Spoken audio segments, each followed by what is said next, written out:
Hai, saya Dr. Win, spesialis ortopedi. Kali ini kita akan membahas topik apakah itu saraf kejepit tulang belakang. Mari kita mulai.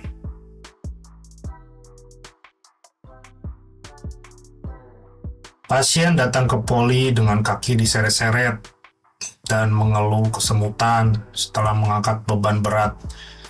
Pada kasus ini, beliau seorang montir yang sering mengangkat mesin mobil yang sangat berat. Salah satunya adalah contoh kasus tersebut. Namun sebenarnya apakah itu saraf kejepit tulang belakang? Nah, mari kita bahas.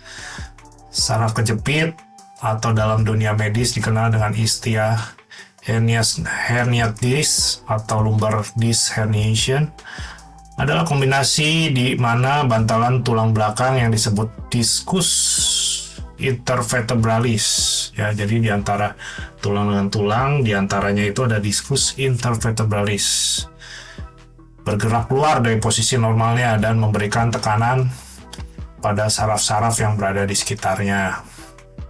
Kondisi ini bisa terjadi di berbagai bagian level ya.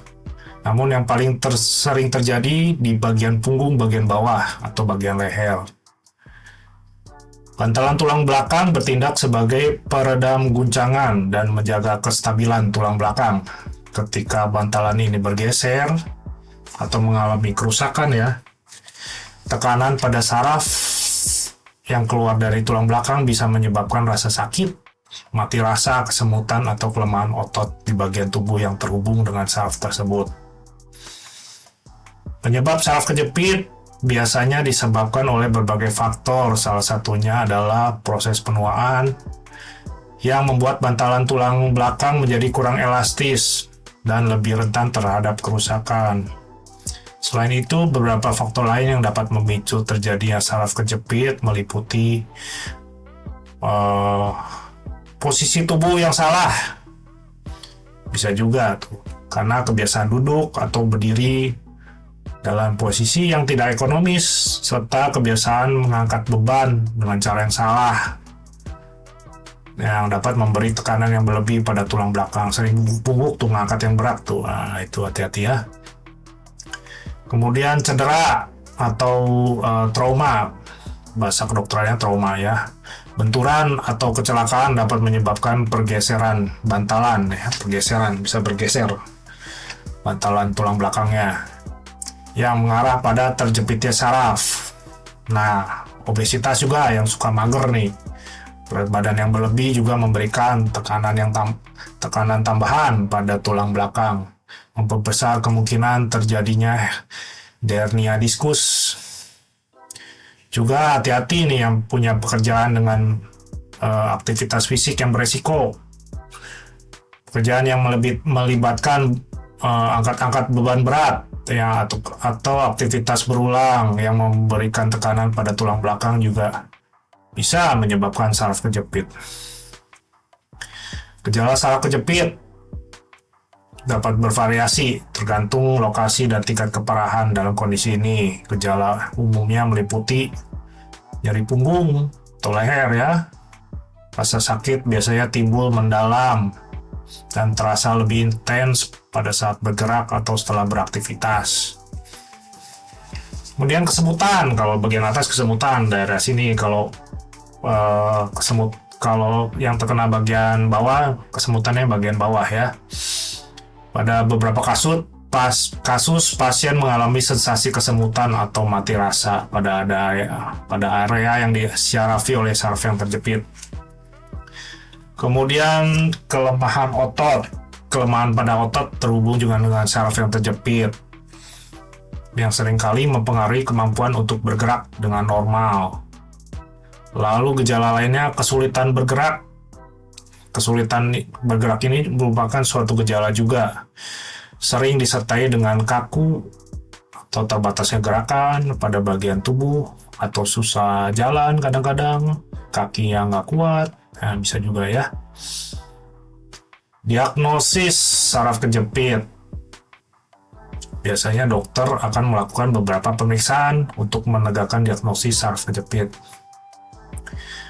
Antara lain, biasanya dokternya akan melakukan pemeriksaan fisik, ya, kekuatan otot dan refleks-refleks tubuhnya. Kemudian yang penting juga adalah pencitraan medis.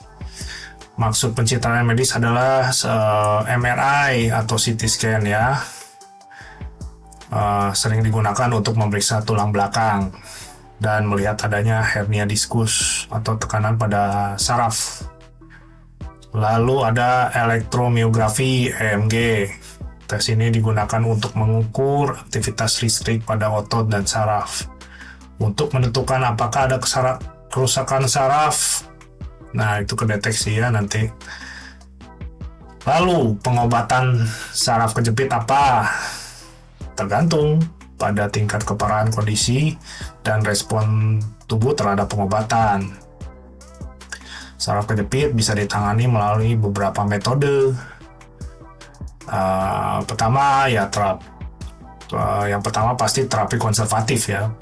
Konservatif, bukan ekspansif, invasif gitu, bukan. Konservatif. Yang awal yang sering dilakukan adalah terapi fisik, ya, fisioterapi, pemberian obat-obatan, antiinflamasi non-steroid NSAID biasanya. Kemudian perawatan panas dingin juga untuk meredakan rasa sakit. Kemudian setelahnya adalah injeksi kortikosteroid untuk mengurangi peradangan pada area yang terjepit. Ya, dokter mungkin akan memberikan suntikan kortikosteroid ke tulang belakang. Cuman hati-hati, ini harus dilakukan oleh dokter yang profesional, ya. Tidak boleh sembarangan. Kemudian ya terakhir ya pembedahan. Jika kondisi tidak membaik dengan pengobatan konservatif, pembedahan bisa menjadi pilihan. Tindakannya seperti disektomi, yaitu pengangkatan bagian pada bantalan tulang belakang, ya, yang menekan syaraf, bisa dilakukan untuk mengurangi tekanan pada syaraf, ya. Biasa yang melakukan dokter spesialis ortopedi, ya, khususnya spine sih, bagian spine, subspesialis bagian spine. Oke, pencegahan saraf kejepit. Meskipun beberapa faktor penyebab saraf kejepit tidak dapat dicegah, ada beberapa langkah yang dapat mengurangi resiko, antara lain menjaga berat badan. Berat badan yang sehat dapat mengurangi beban yang diterima oleh tulang belakang, ya. Kemudian ya tidak lepas dari itu ya berolahraga secara teratur, aktivitas fisik yang memperkuat otot punggung dan leher dapat mengurangi juga tekanan pada tulang belakang. Kemudian posisi harus tegak. Nah, tegak. Ya, itu juga akan mengurangi resiko kalau misalkan posisi kita duduk dan berdiri kita yang benar gitu. Kemudian menghindari angkat beban yang berlebihan. Angkat beban boleh, tapi yang berlebihan jangan, ya.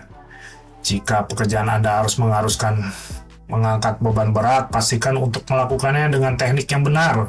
Jangan sembarangan. Kalau bukan atlet yang terlatih, jangan coba-coba angkat yang terlalu berat.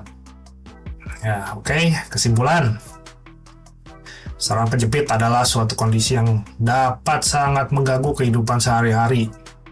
Dengan memahami gejalanya, penyebab, serta pemilihan pengobatan yang tersedia, maka penderitanya bisa lebih siap untuk menangani kondisi ini. Sebagian besar kasus saraf kejepit dapat sembuh dengan perawatan yang tepat dan perubahan gaya hidup. Namun beberapa kasus juga memerlukan prosedur medis yang lebih lanjut dan rumit, ya, bahkan intervensi bedah. Nah, oke. Jika ingin bertanya, tulis di kolom komentar. Sekian topik kali ini. Sampai berjumpa kembali di topik menarik selanjutnya. Saya Dr. Rubin, spesialis ortopedi.